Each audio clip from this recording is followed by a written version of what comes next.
What's up, you guys? Welcome back to my channel. My name is Ashley. Hello and welcome. And for all my returning subscribers, hey, I think I said that all wrong. Whatever, that's not why we're here. So today, I guess this is kind of Vlogmas, kind of not, I don't know. We are in that realm where I'm just coming on here and I'm just talking to you guys about what I have going on. I already mentioned the other day how I have been in planning mode, and I had somebody ask down in the comment section what I was doing for my gardening planner. So I just wanted to share with you guys what I am doing, if I'm changing my system, whatever. If you guys want a point of reference, I will make sure to leave up in the cards my original setup. We're not going in to depth like that today, but I just wanted to give you like a brief overview of what's going on. So if you've been here before, you know I am an avid fan of a disc bound system, which is mostly Happy Planner. So here is my gardening planner. Look how stinking cute. Excuse the background. Yes, there are decorations that are still not up. Whatever. But yeah, this is the cover. I have tons and tons of sections in here. I have a section for my seeds, soil, my layout, notes, and flowers. And then I also have a daily section, which I have shared on here, like how I use like some daily sheets to keep up with everything. But I wanted to kind of round everything out in this planner and just have a page where I just did a review of the year. So hopefully you guys can kind of see. But I just took some notes here of things to keep in mind when I begin the planning process for 2023. So I'm just going to share with you guys some of that, and then also show you how I will prep this planner for 2023. So first things first, let's just go over what happened in 2022, some pros and cons, maybe some varieties that really stood out to me, etc. So first things first, let's just do a basic review. So these are just points that I wrote down in this planner again. So first things first was I wanted to really have a good variety choice for tomatoes, because last year I really just had like 2 star of the shows. I had my Cherokee Purple, which did amazing, and then one of my cherry tomato plants did awesome as well. Last year, I keep saying last year. This past season, I was really growing to have like a variety of colors, etc. Not all of them did well. So I didn't get as much variety as I would have liked to have had. So I wanted to make sure that I narrow down my tomatoes by type, and I want to do 2 pastes, 2 slicers, and 2 cherries. And now all of these, I still hope to have like that wide array of color.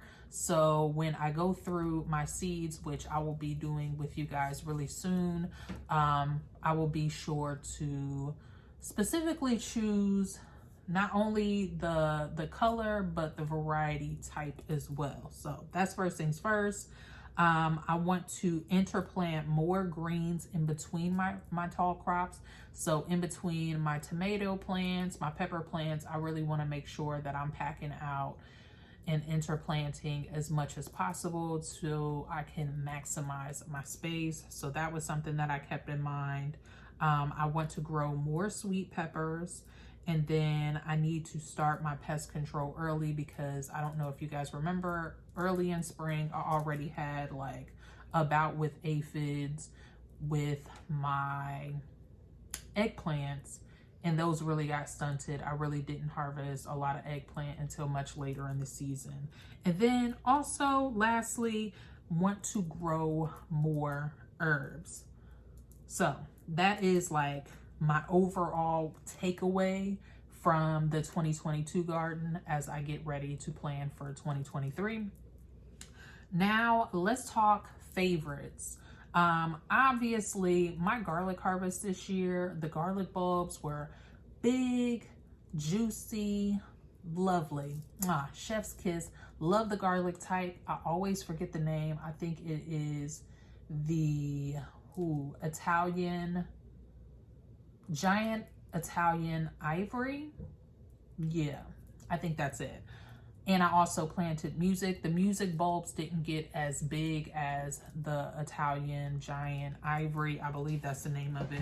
So I made sure to grow mostly that variety out in the fall. I showed you guys that in video also. So my garlic is already planted. I think I only got 50, maybe 60 cloves in the ground, which I would have liked to had more, but you know, space, it is what it is. I'm growing in just, you know, my little small space of a garden. Hopefully soon enough, I'll be able to plant out a full bed of garlic where I can at least have 100 bulbs. I think that will really last me up until the following season. So yeah, garlic was the first favorite. Second favorite were the golden Marconi peppers. Baby, these things pumped out so many peppers, beautifully sized, gorgeous color, fabulous, fabulous taste. Love those so much. We'll definitely be growing those again for next year. And then I have 2 tomato types again that like really just busted it out. I already mentioned my Cherokee Purple was off the chain this year. I don't even know how. The plant wasn't even that tall, but it pumped out so many tomatoes. I feel like that was like the main tomato that I was harvesting this year. And then also the Sweet 100s, which is a hybrid variety. It is not a heirloom, but that one is also another one that just pumps out the damn tomatoes. I mean, that thing was going and going and going. Like, it was humongous. It pretty much took over that little corner right there once you step off of my deck. Also, the Queen of Malanaco tomatillos. That was my first year. This year was my first year growing those, and love those so much. I think that I will trellis them a little differently for next year, but I will definitely be growing them again. I made a ton of salsa using those and tomatoes, and it is so good. They have like more of a sweet texture. They're not sweet texture, sweet flavor, a sweeter flavor than most tomatillos. I feel like most tomatillos almost have like sourness to them. The Queen of Malanaco is definitely more on the sweet side.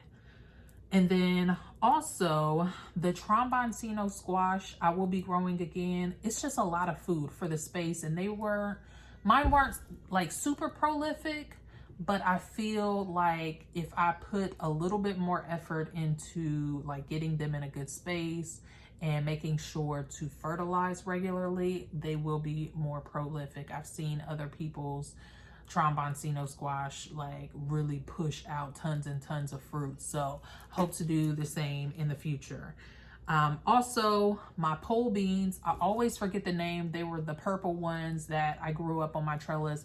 Those things funked all season long, and they were absolutely delicious. They almost had like a floral flavor to them. It's hard to describe, at least when you eat them fresh. I haven't eaten the ones that I put in my deep freezer just yet. I might pull those out for Christmas. So we'll see how they do after being preserved. My white scallop squash was another one. That was my only like summer variety that did really well, and I was very pleased with the amount of squash that I picked off of that sucker this year. Like, it was crazy. And I mean, I will say like some of the stem was like pretty gnarly where like maybe some squash bugs had gotten to it, but it was steady pushing. Like, it was not phased at all by the pest. It just kept going. And then lastly, what I have here are the magnolia peas. They are beautiful. They are sweet. I like the purple in the garden. I just like anything that just looks a little different, you know, adds a little color other than green. So that's like the main reason why I grew those. And those were extremely prolific as well. Like, at some point they got pretty neglected, and I mean, they were steady putting out fruit. All right, so in addition to my favorites and then just an overall review, I also have a space where I said that I need to grow more of these things. First things first, definitely bush beans. This year was not the year for me with bush beans. I don't know what it was.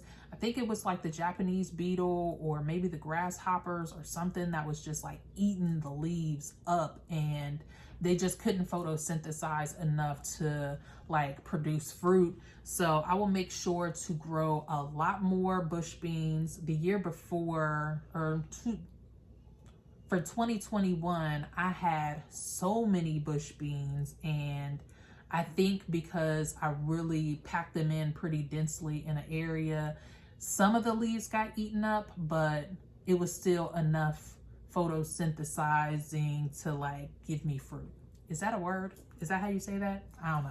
Anyways, moving forward, I want to grow more winter squash. So I did attempt to also grow some, what was it? It was the honey nut squash.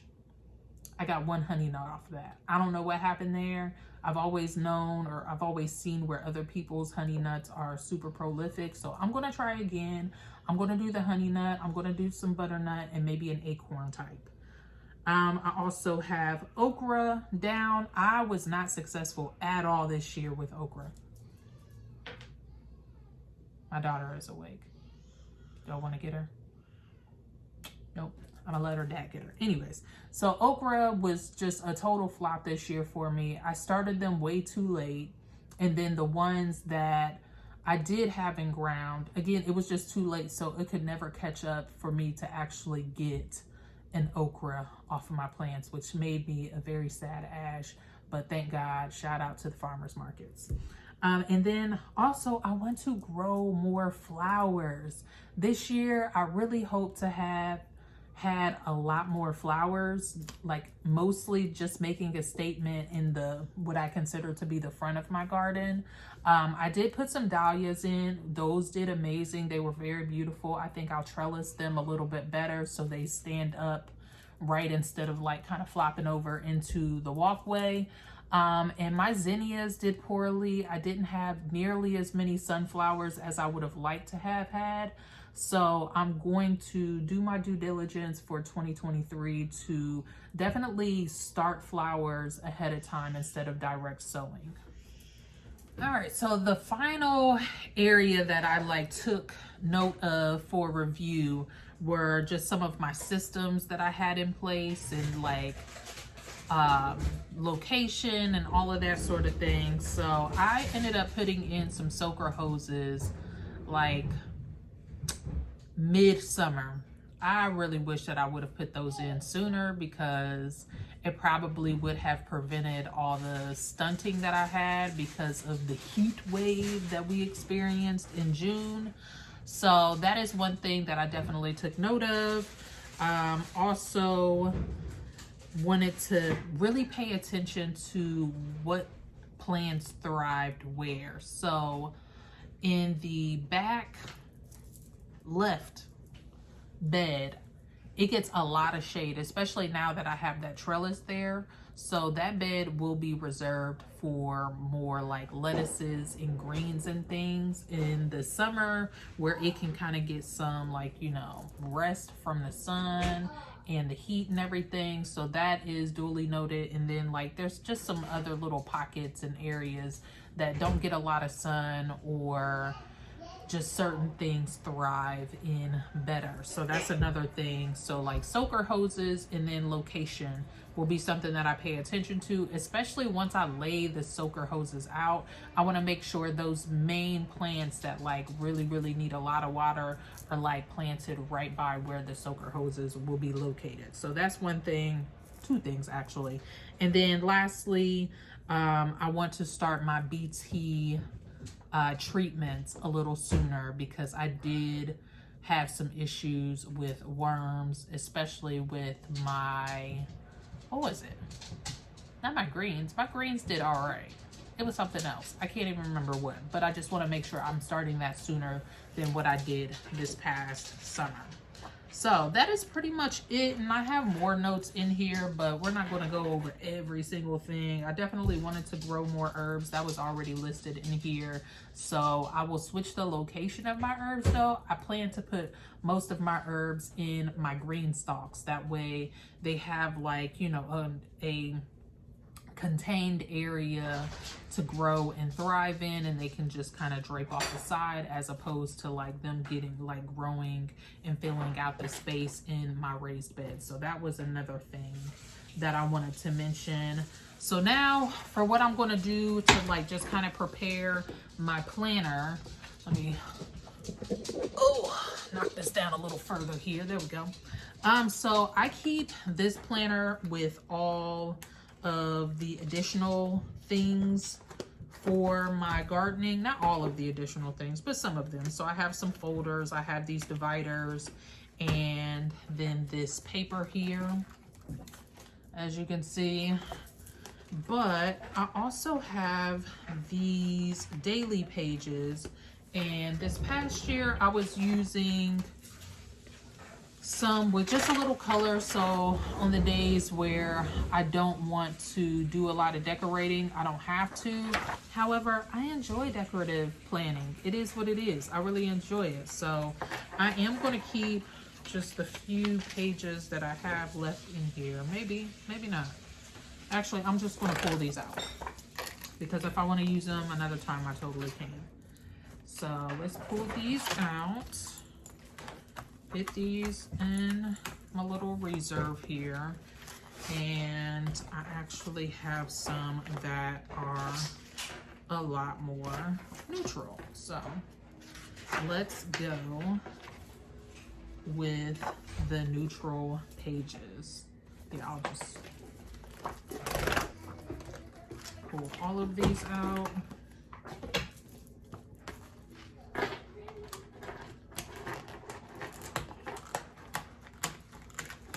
Maybe I want to show you guys this so you can see it's just black, or not even black and white, but gray and white, just a lot more neutral, so I can do whatever decorative planning that I would like in here. And I just have this 2022 in review to kind of separate 2022 growing season leading into 2023. And maybe I'll put another cover in here. I'm not sure yet, because what I did last year, I'll show you here, is I put just like a growing guide, like important dates and like, you know, specific things that I knew that I wanted to do for 2022. So here I have my last frost and first frost date, how many growing days I have, and then I have like just, you know, a planned out 12-week starts I need to start by, 8-week starts I need to start by, so on and so forth. And like I said, just kind of like a list of to-dos here. So I think I'll do another one of these just to kind of prepare for 2023, and maybe I'll put it on cardstock and put it in between the 2 growing years. I will keep these up in the front for now, just to use as, you know, reference for any future planning. And that's pretty much all I'll be doing. I think we'll just keep it that simple. All right, so that is going to be it for this video. Hopefully you guys enjoyed this review of the 2022 gardening season, and then also an update on my gardening planner. If you did, please make sure that you go on ahead and hit this with a thumbs up. Subscribe to the channel if you have not already. And until the next time, I wish you all health, wealth, and prosperity. Peace out.